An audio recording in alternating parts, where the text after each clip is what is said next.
This is the Greg Bedard Patriots Podcast with Nick Cattles.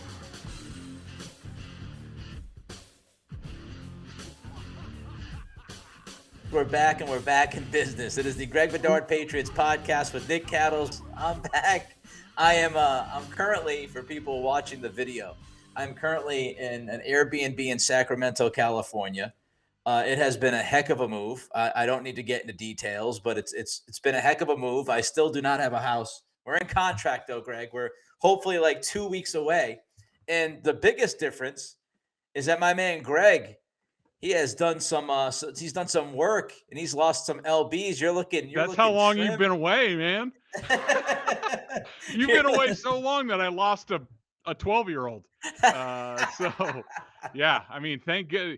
Nick is finally back from, apparently, I don't know if you've heard the jokes that I've been laying on you, but I've been like, apparently Sacramento is the Bermuda Triangle where there's no internet or anything because Nick just went out west and he dropped off the face of the earth, like Lewis and Clark, for crying out loud. it's trying to put all these things together, cobble it all together. We got the microphone finally early this week or last week or whatever it was, and I was living in a hotel for a full month, and that Wi-Fi was dropping in and out, and then we thought we had it figured out.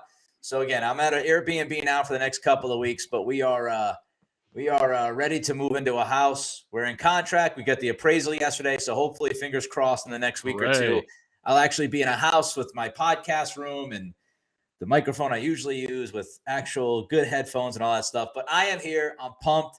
You know, I couldn't wait to do this again. I've missed it. I haven't missed Greg, but I've missed the podcast. And you sound like my wife.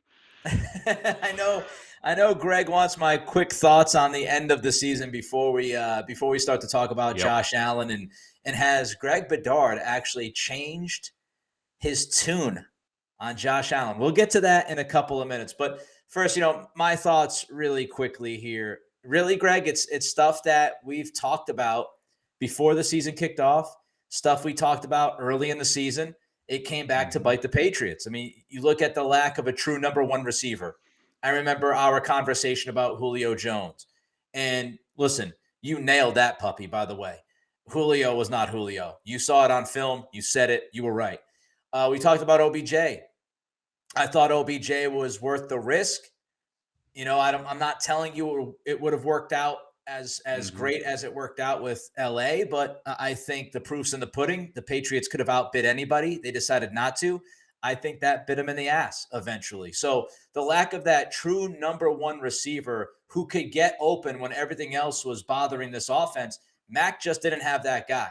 And I read your stuff on Mac, and I agree with you. He just did not have that guy. Kendrick Bourne did great in his role, but that true number one bona fide cat who can get open, they didn't have it. We talked about the lack of speed. How many times over the last 2 years, Greg, you and I have talked about the lack of speed on this defense, especially at the second level linebacker. And you could really see it. When you're watching these playoff teams, even a team like the Bucs with White and David who got eliminated. I mean, go back. If anybody watched that Eagles-Bucs game, wild card round, look at those safeties and look at those linebackers for Tampa and how they completely snuffed out the run game of Philly, coming up downhill, making plays, sideline to sideline. I thought the lack of speed on the defensive end killed this team, especially with Hightower and Bentley. We talked about the secondary. It was thin. The Gilmore thing, you thought they should have traded Gilmore earlier than they did.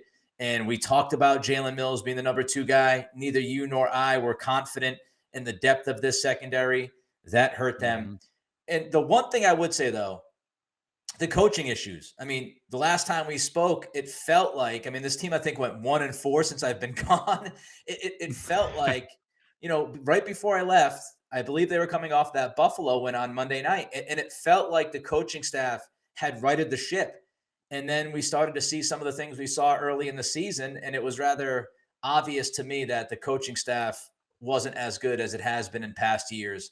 And I hope that they look at that this offseason. So those are just my quick general thoughts on what happened since I've been gone. Now, do you agree or disagree with my observations? Well, no, I agree with them. I mean, like you said, a lot of the issues that came to the fore in the final 5 games of the season were stuff that we talked about all year. That we were like, all right, yeah, they've won 7 games. Well, what happens when they go up against a team with a good quarterback with multiple weapons and somebody that can spread them out and sort of expose their flaws? And then, offensively, you know that I was a guy who, and I'm still a guy. And some of it will take some study to determine in the offseason exactly what Mac Jones needs in terms of, is he like Tom Brady? Does he need a slot? And is that the priority? Or do you think that he's a better, downfield thrower or outside the numbers thrower, and you decide, all right, no, we need the stud on the outside, not on the inside. I'm going with it's the Patriots scheme. I think they need a slot that moves the chains, that somebody that Mac can depend on, every drive to say, all right, if I get into trouble, this guy I know is going to get open. You're Welker, you're Edelman, you're Troy Brown, Right. that type of guy. The one thing I'm curious to you, Nick, because you come from more of a Patriots fan perspective, and you've been watching from afar these last 5 games. Considering how the season went, 9-4, number 1 seed in the AFC, choked just about everything away down the stretch. Could only put another 50 burger on the Jaguars. In your opinion, how successful of a season do you think this was at the end of the day? I think it's macro micro, right? I mean, I think when you look at the short term and what this season could have been, it's certainly disappointing that they ended the way they ended. And look, I think Buffalo, watching that game, and we'll get into it, Buffalo, Kansas City, it's rather obvious. Those are the 2 best teams in the AFC. And arguably, those are the 2 best teams in football. Now, maybe Cincy will shock the world on Sunday. But, I don't think they would have had much success against Buffalo anyway with this roster. Could they have played better and it could have been tighter? Certainly. But I don't think they're beating Buffalo. It was disappointing, some of the other things we saw. I thought the Colts game was a disaster, especially coming off of a bye. It's just ridiculous. I thought the Miami game was even more of a disaster. There's no excusing those 2 games. Those are just bad games. Those are games that are winnable. But big picture, I go back to what I said at the beginning of the year when we did our predictions and our thoughts. 11-6 is what I had. Get into the playoffs with a rookie quarterback is a really good first step. Maybe win a playoff game depending on matchup. Again, with the Bills, no shot. If they played better in Indy, if they played better in Miami, then they wouldn't have to face the Bills. They put themselves in that position. So it's disappointing that they failed at the end of the year and did not put themselves in better position, because I do think against some of those other teams, they might have had some more success. I even think against Cincinnati, they might have had maybe some more success. Yep. But when you look at it, the tail end of the year was a mess, and that's disappointing. But big picture, I feel like this team is close to what we thought they were going to be. 10 wins, 11 wins, get to the playoffs, kind of try to forget about 2020, put it in the rearview mirror. And the most important thing, Greg, to me, is that they have a quarterback. And you were on this early in camp. You liked what you saw. There were the ebbs and flows, the ups and downs as we expected from a quarterback. But picture, I feel really good about Mac, and I think they have some pieces. But, they have a lot of work to do to go from where they are right now to where they ultimately need to be, which I know we'll talk about in a little bit as well. Yeah, absolutely. I mean, I largely agree with you. I mean, I do think, for them to fall behind collectively in their 4 losses down the stretch, I think it was a total of 84-14. I mean, that's just it's unexcusable. I mean, you just can't. Some promising things, but considering, Belichick went with a veteran roster again, brought back his guys. We knew it was going to be on defense. That defense was going to have to get this team turnovers, extra possessions. For them to come out of the gate against, Colts, big game. Buffalo at Gillette, huge game. Miami, down in Miami, huge game. Playoff game in Buffalo. To fall behind by 2 scores in every single game, like it's unprecedented for a Bill Belichick team, a Patriots team. I think it points to issues within the team, a lot of which we've talked about on here. I've written about the disconnect, especially on defense, between the coaches and the players, and that's what it looked like on film to end the season. I don't know where the breakdown happened, and we've talked about it, so I don't want to rehash it. But I do think largely the arrow's pointing out up, but I do think you're right when you talk about, you look at the class of the AFC, and I think as well as the Patriots did overall, I think in free agency this past year, it just showed the end of the season again, and it was a lot like 2019, that the Patriots are paying the price for basically drafting horribly for about 5 to 7 years there. Yep. And like one draft and one free agency class is not going to make up for it. I mean, can they compete? Can they win, one off here and there against good matchups? Yeah, but they need to get a lot better across the board for them to compete. Yeah, I agree with you. And again, look, there's absolutely zero excuse for Miami and Indy. I just thought that was awful. And, then you had the kind of like fraudulent, smackdown of Jacksonville, which made you feel like, okay, well, maybe they're trying to get their ducks in a row. That was the quote unquote get right game. And then they went to Miami and stunk up the joint. So it was a disappointing ending. But as you said, big picture, the arrow's pointing up. Let's get to Greg Bedard now, who has to say his piece about Josh Allen. And I was looking at the notes before we started this podcast. And if you forgot who I am, Nick Cattles, I'm back. Glad to be back. You have changed your tune, I believe, Greg, about Josh Allen a little bit here. It's time for you to, as you put it, I think the word is surrender. So surrender, sir. I surrender. I bend the knee, what have you. Mr. Allen, you have achieved elite status. What we saw on Sunday night, like, I am not a fool. I am not an ignoramus. I am not too proud to, admit, I wouldn't say the error of my ways, because I don't take back any of my assessments to Josh Allen to this point.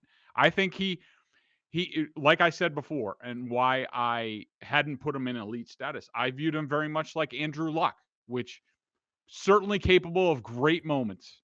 And he led his team to an AFC Championship game at Gillette, where, he and the Colts fell apart, similar to the Bills in Kansas City last year. And I thought that after 2 years, he was not a good quarterback. And if I were the Bills, I would have at least, drafted a guy, maybe second, third round, to give myself options. I'm also one of those guys who would draft a quarterback every other year, because I don't think you can go poor drafting quarterbacks and selling them if need be. Right. Year 3 was unprecedented improvement in the NFL, and I wasn't ready to buy in. And quite frankly, I don't think he was elite last year. I think that what you saw down the stretch in the playoffs, if the Colts had a quarterback other than Phillip Rivers or even Carson Wentz, somebody who was capable of quarterback, the Colts beat them in the first round in Buffalo. I agree. The game was there for the taking.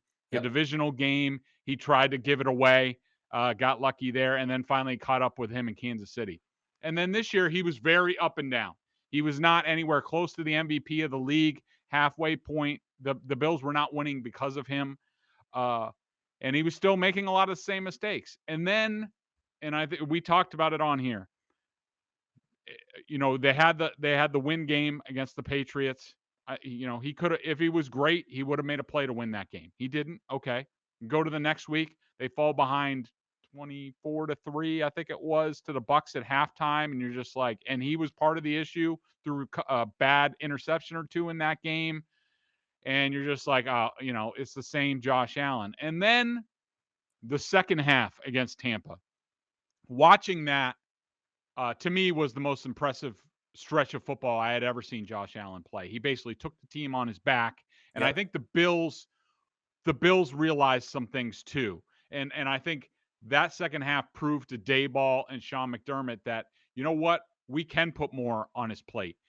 We don't have to worry about him, throwing the game away or, making the big mistake, because he stopped doing that. That was the biggest thing to me. He still makes the same Josh mistakes. Like even on Sunday, he had the fumble that bounced right back to him. And it was one of those typical plays where he gets into trouble, then he starts to back out of it, and he's not holding on to the ball, and they swiped at it. And if the Chiefs recover there, I might not be giving in, but it bounced right back to him. There was late a throw behind Cole Beasley that was almost picked off. There was a check down to Singletary from like a yard away where it was almost a complete disaster. So he still has those plays, but here's the difference with Josh Allen now and why he has ascended to elite status for me. He takes the easy plays now. He didn't used to do that. He will take the checkdowns and be happy with 8 or 9 yards. His running ability, which they've encouraged now, probably takes some of the plays away where he might force something. Yep. And make a big mistake. So you combine all those things, and now he is a much better product where Josh Allen is elite.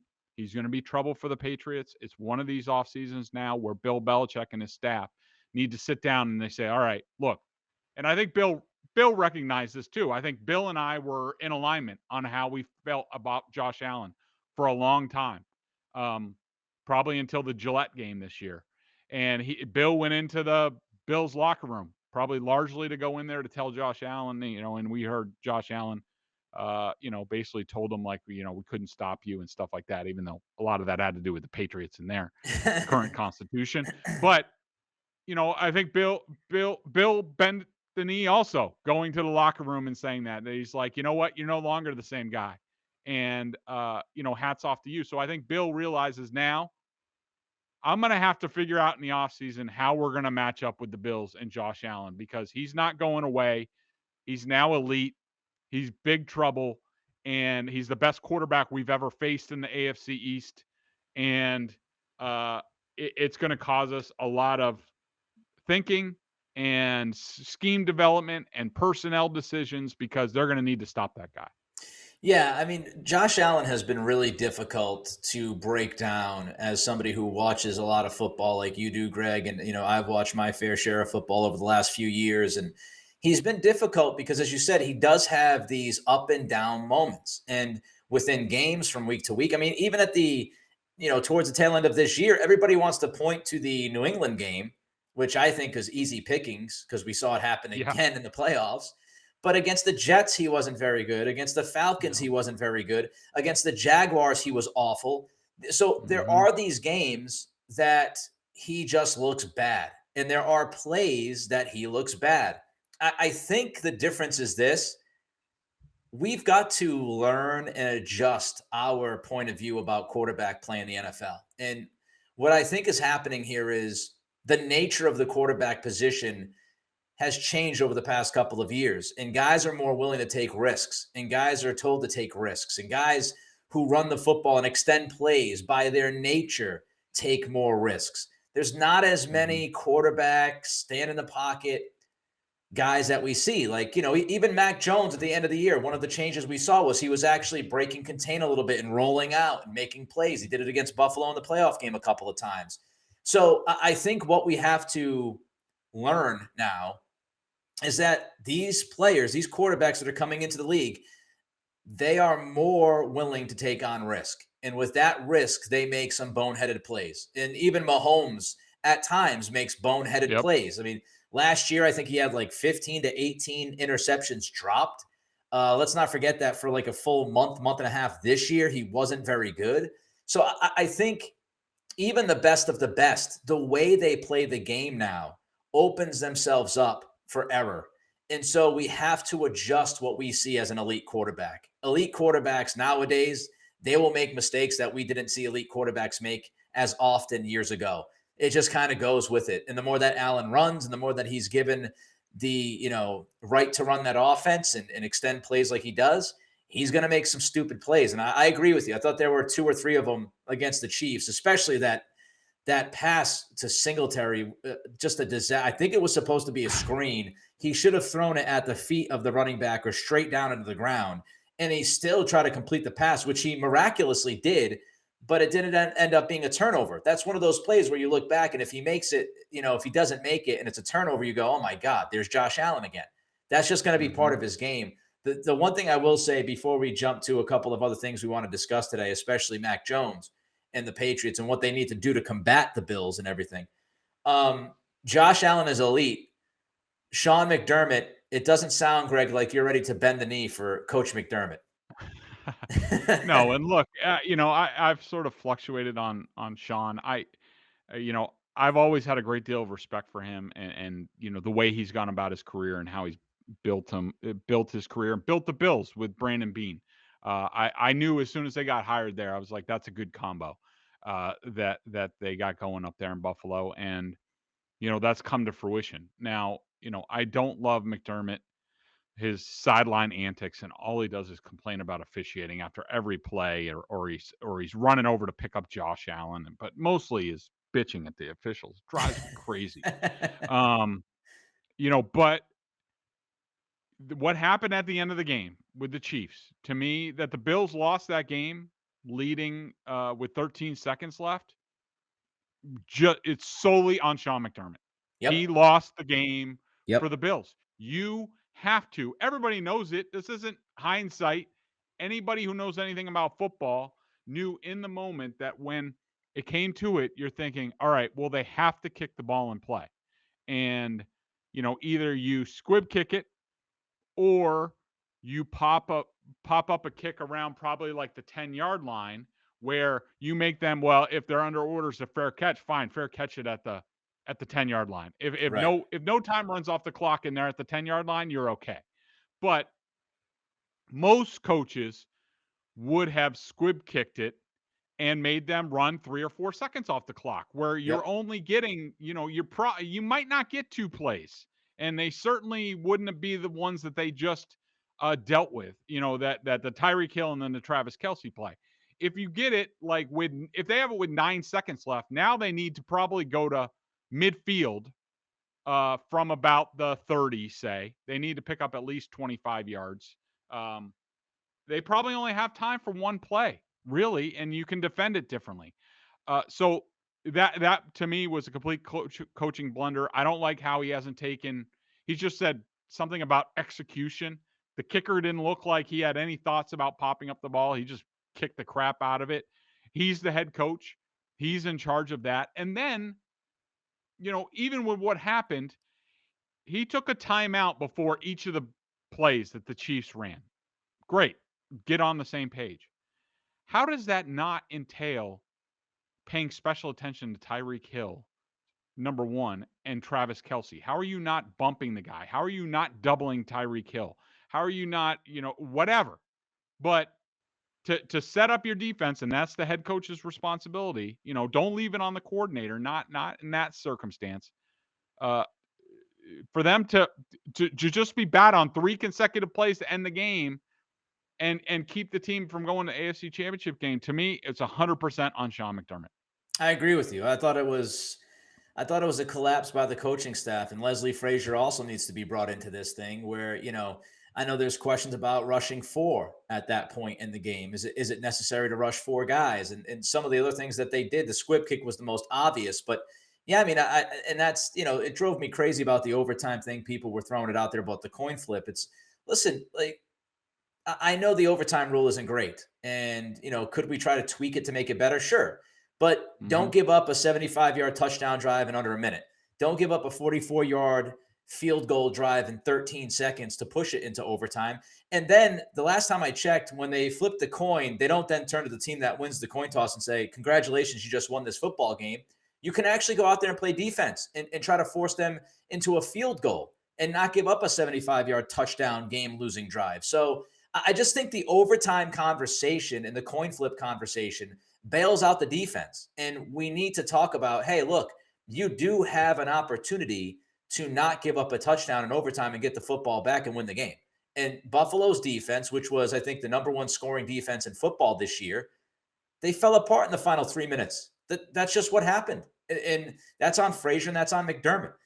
I see a lot of people tweeting out, and I think the general reaction after that Chiefs-Bills game was, holy crap, the Patriots are well behind those 2 teams. And immediately, because this is the way it works in football, people look at the quarterback. Greg, to you, is Mac Jones the reason why the Patriots can't compete right now with the Bills and or Chiefs? No, not even close. I mean, and I don't know how people who have watched the Patriots over the years, and specifically Tom Brady, uh, can look at that and come away with that conclusion. I mean, look, Tom Brady later in his career, could throw the ball really well, manipulate the pocket, but we all know his competitiveness and his mind were really what set him apart. He didn't have the biggest arm in the world, wasn't as elusive as a lot of people, probably not even as elusive as Mac Jones. But and look, I'm not saying that Mac Jones's arm strength is even the same as Tom Brady's early in his career. I think it would be an interesting argument. I think it's pretty close. But no, I don't think that Mac Jones is part of the issue. I think you got to remember, Mac Jones was a rookie. Okay, everybody needs to slow down. I mean, what was Patrick Mahomes doing as a rookie? He was sitting behind Alex Smith. Right. Okay, what was Joe Burrow doing as a rookie? Well, he got hurt and he was decent before that, but he wasn't lighting the world on fire. He certainly wasn't in the elite quarterback conversation like he seemingly is now. Now that Josh he has Allen. Jamar Chase on the Josh Allen as a rookie was a complete disaster. So we can keep going through it. So he was a rookie.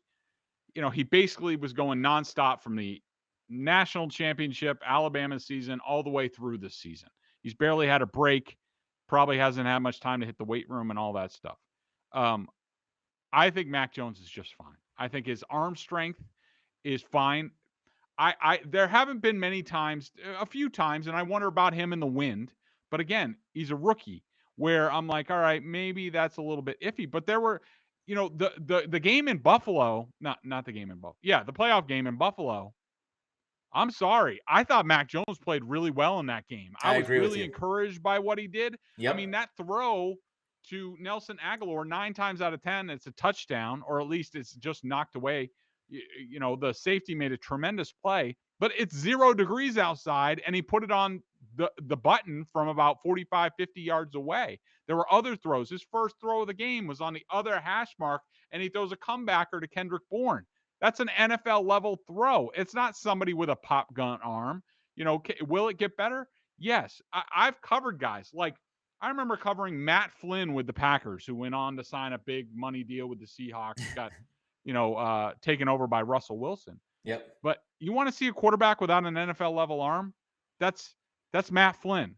That's Chad Pennington towards the end of his career after his shoulder surgeries and things like that. Mac Jones is not those guys. Mac Jones can make every NFL throw. Can he get better?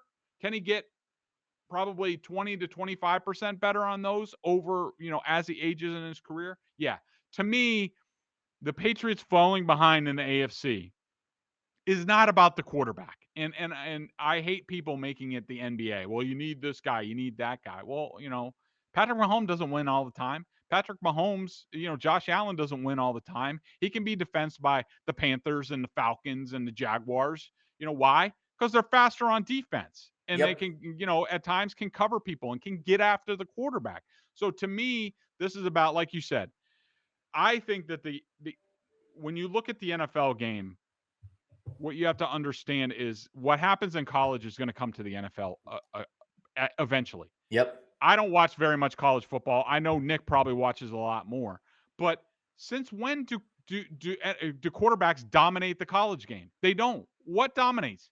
Talent and the ability to get off the field once in a while. Georgia won that national championship game because they have a lot of weapons and they have some good guys on defense, fast guys on defense, and they were able to stop Alabama enough times. That's what the game is. And so to me, when you look at it, the Patriots don't have enough viable weapons where you can spread them out or scheme it where the defense has to cover these guys and make it easier for the offense. That's what makes your offense unstoppable. That's what made the Bills unstoppable, not Josh Allen. It was the emergence of Gabriel Davis and Cole Beasley and Dawson Knox and Isaiah McKenzie, along with Stephon Diggs. You put all those guys out there, what the hell's the defense supposed to do? Somebody's going to be open to get or at least somebody's going to have a good matchup. Yep. Why did San Francisco beat Aaron Rodgers, one of the greatest quarterbacks that we've ever seen? Because they had a good defense that could generate negative plays and cover the Packers. And so to me, the Patriots right now, their issues are about not enough weapons, to make the defense respect them and make them tougher to defend, and not enough speed and cover guys, and guys just can create negative plays on defense. You up the Patriots talent level in those areas, and I don't know how long it's going to take, but you up their ability in those areas, and the Patriots are right there with any of them with Mac Jones. I agree with you. I mean, look at all the teams that are left, right? I mean, the Rams, they go out and they get OBJ to help with all the other weapons that they already had. You look at the Niners, not a good offense. Like Jimmy G is not good.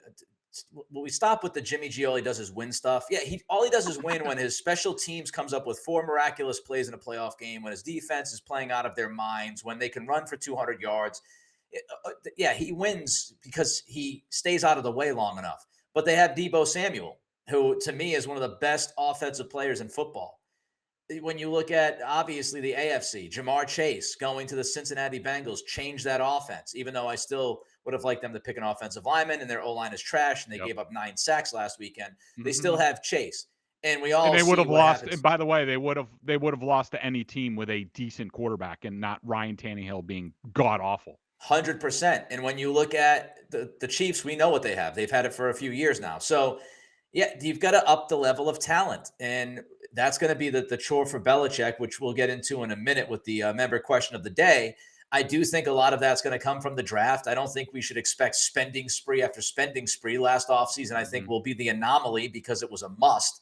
So it's going to have to come through the draft. And, you mentioned college and how it sets the stage for the NFL in moving forward. Nick Saban, and I know you put this quote in the notes for us today, but I remember him saying this on the field, and I remember talking about it in my show, during my show in Virginia Beach. And he said, look, it used to be that good defense beats good offense. Good defense doesn't beat good offense anymore. It used to be if you had a good defense, other people weren't going to score. You were always going to be in the game. I'm telling you, that ain't the way it is anymore. And so Saban sent the message across the bow to, I think, the NFL, saying this is where we're headed. And look, the NFL's not going to change it. They're not going to get in the way. They love offense. Did you see the ratings over the weekend? They're getting huge ratings. Fantasy football is as popular as it's ever been. They know it's all about the quarterback and it's all about the offense. If you think the NFL is going to all of a sudden reverse field and give us defensive rules that'll help the defense, that's just not going to happen. So you've got to have offensive skill positions, and you've got to have speed. And I keep saying that word. I've said it for 2 years. I'm getting irritated. I'm going to tip the table over. This team needs speed. Bill Belichick, speed. If you look at every team that makes a run, they have speed. And the Patriots don't have enough of it. All right, let's get to the picks this weekend quickly. I want to let you know that Greg was 2 for 2 last week, straight up. He was 2 for 2 against the spread. For the playoffs, he's 8-2 straight up. He's 7-3 in the playoffs against the spread. I did not do, for my show here in Sacramento, I didn't do the spread, but I did do straight up, and I am, 7-3 straight up. I was 6-0 the first week. I was 1-3 last week. Let's go to Bengals at the Chiefs. Chiefs giving 7, Greg. Yeah, that's a big number. I mean, I know it's in Kansas City. I haven't looked at the weather report, so I'm not sure what it is. I think that's a bit of a big number. The Bengals defense is not something that I've been enamored with. Have they played this season? Yes. The Bengals just beat them like 3 weeks ago or 4 weeks ago. Oh, yeah, you were right. 34-31. Beat them. That's right. Cincy. Yeah. As you saw, high scoring. I'm not enamored with either of the offenses.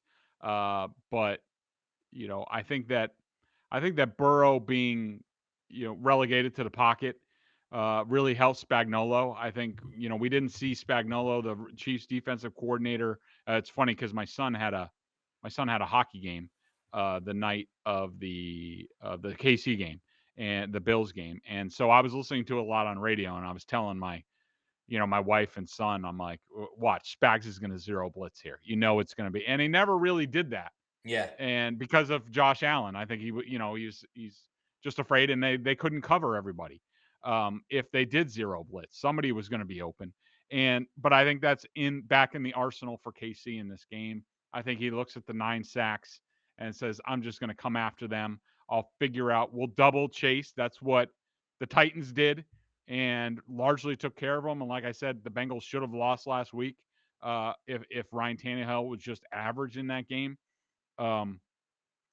and the Titans didn't have that awful 3rd and 1, 4th and 1 sequence with the read option and then the Henry run, and also over relying on Henry in that game. But I think that I think Patrick Mahomes found something towards the end of the season. I thought in the playoffs he's for a long time, he back to last season, he was dealing with the turf toe and he really wasn't himself. And it took a large portion of this season. But I think, the stretch that we saw against the Steelers when they had an outburst for basically like 30 something points. And then this past week, I think he's back to being unstoppable.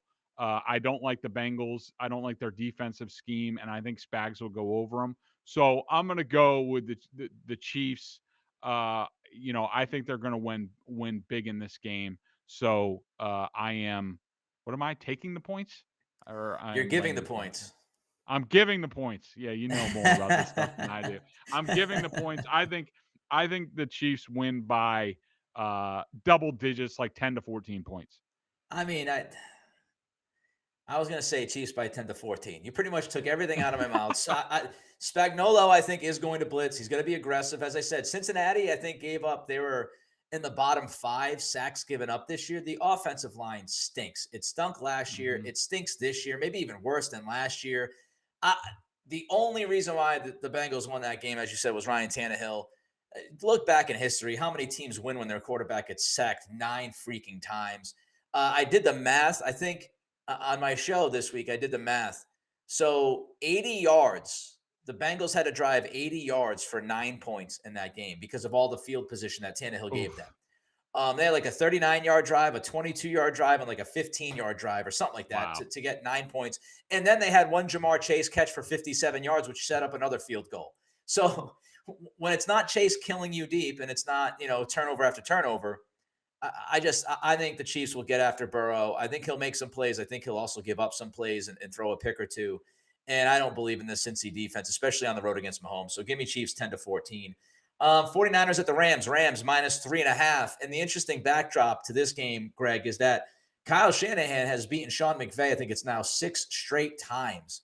If they win on Sunday, it would be the 7th straight time that San Francisco has beat LA. How do you feel about this one with the Rams given 3.5? Yeah,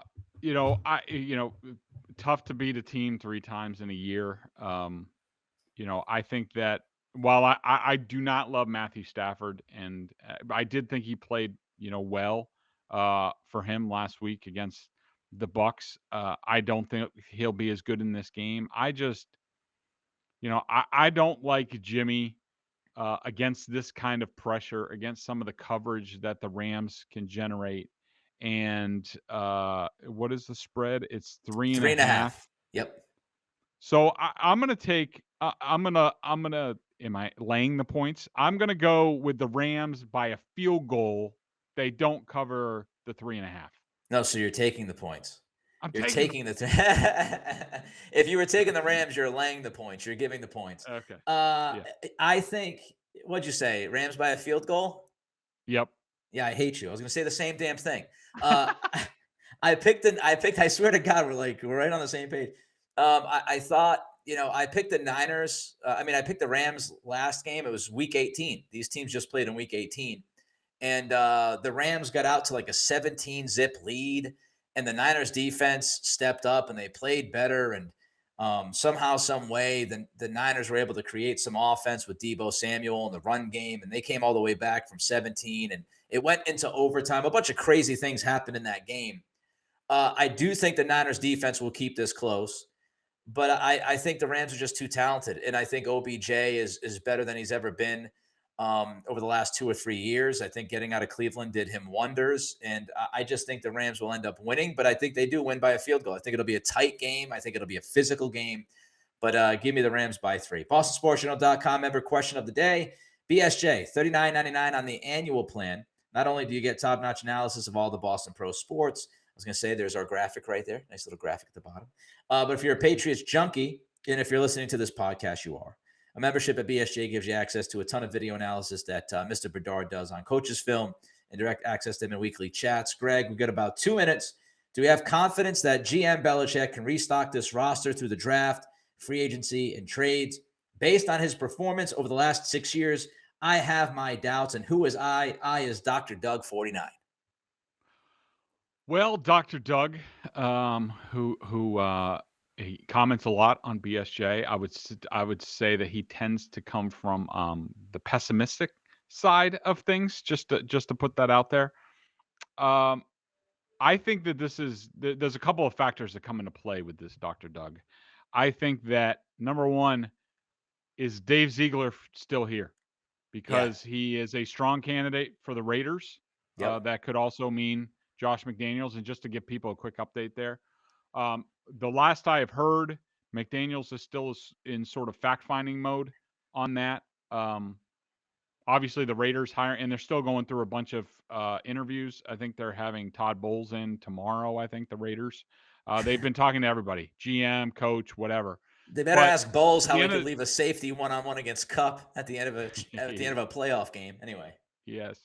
Well, he'll be better than Gus Bradley, that's for sure. But you know, I if Ziegler gets the job in Vegas, let's just say, even putting McDaniels aside, it puts them into sort of a pickle. They don't have any ready guy there. There's, Matt Groh and Steve Cargill and there's some other Brian Smith, guys who have been there a while who could, step up.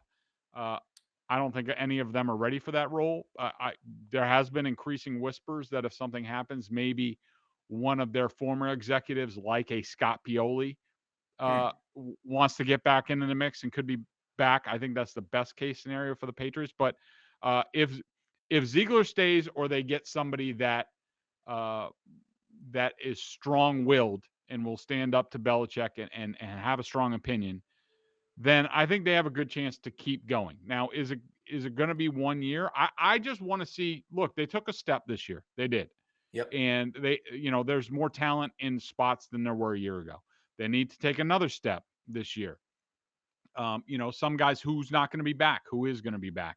All of stuff that we will get into on the pod as we progress during the off season. We don't rush things. We don't try to, just throw things out there and just be like, oh yeah, Nelson Aguilar, this or that. No, we're in the process of reviewing the team and grading the team, and then we'll go from there ahead of free agency, and we'll take it slow, and we'll make sure that you get realistic and accurate information here on the pod. But they need to take another step, and they need to keep layering these drafts. If they need another draft like they just had, where you get 3 contributors. They do that again this year. They get some of their injured guys, whether it's Cam McGrone or Joshua Bledsoe. If those guys can play and contribute, all the better. Bottom line is, with what we saw last year in terms of how they attacked free agency, and they might have to go more the trade route this year if they want to do some things, and the draft, I am encouraged that they are going in the right direction. So, and certainly Bill Belichick, over what he's done over 20 plus years, has earned a wide berth into terms of what he's doing. They went down after Brady left. We all knew that was probably going to happen. They took a step up this year. I'm encouraged, and I think they'll do it again this year. Take another step. Will it be enough? I don't know, but that's okay. It's a process, and I'm encouraged. And so, yes, I think Belichick is the guy to do that, or I'm certainly giving him more time to show us one way or the other. Yeah, I mean, I think when people look at it, and I understand there's going to be impatience when you've had such success that the Patriots have had, but everybody's got to take a deep breath. And I know we saw the end of the season. Again, it was brutal. No excuse whatsoever. But, big picture wise, they've got a quarterback now. And if you look at some spots, they definitely improved. I thought Belichick's process, as I've read it, and as you've said, Greg, was different than it was in prior years. And the results shown themselves. They had a really good draft this year. So I think we should focus on that and say, hey, well, maybe he figured it out. Maybe the light went off and he has changed his ways and he is delegating more and he's believing in the people around him to make some of these decisions. And he's taking that information in differently than he did in past years. But big picture, I mean, people look at what happens to teams when they lose their quarterbacks. It's not an easy thing to come back from.